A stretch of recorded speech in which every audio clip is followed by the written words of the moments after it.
a couple of different plants here, a couple of different weeds that are also edible or usable in different ways.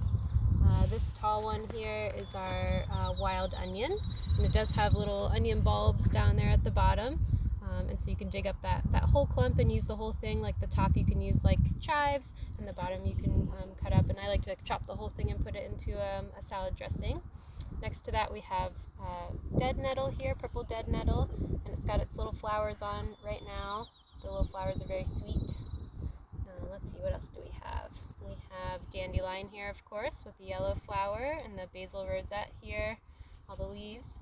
Next to that we have the speedwell that also has little purple flowers. Here's another purple flower in here. This is violet leaf. So here's the violet flower, and then here's the heart-shaped leaf. It's also in there. Next to it is some clover, red clover. That's something that we planted, but sometimes you can find that wild as well. Yeah, and then over here next to the dandelion is our bitter cress. So that's coming up here, and that has little white flowers with 4 petals. So what we're going to dig up right now is the dandelion. And I have my digging stick. So you can use a trowel, of course. And I'm just going to go kind of out from the plant and start kind of lifting it up from the bottom.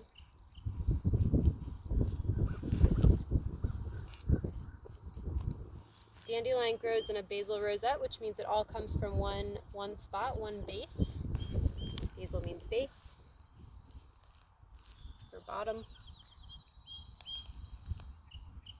And dandelion usually grows in a taproot form, so it usually has one strong root. It might have a couple branches on that root, but it tends to go down pretty deep.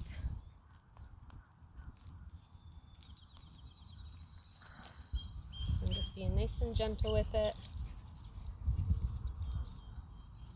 Alright.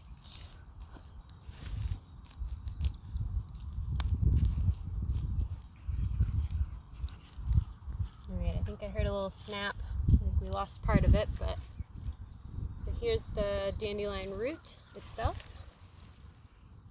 And one of the ways to tell the root of the dandelion, so you can see here this really bright white inside, and it's got kind of like a latex, like milky substance in it.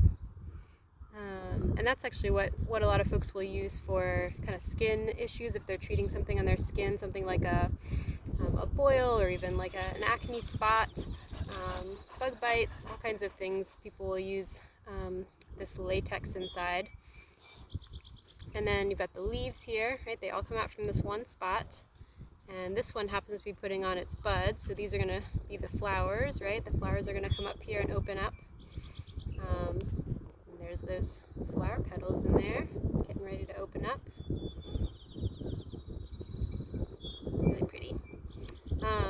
So the flower actually has some history of being used as a pain reliever, in the form of a tincture or a tea, or even you can make wine out of it.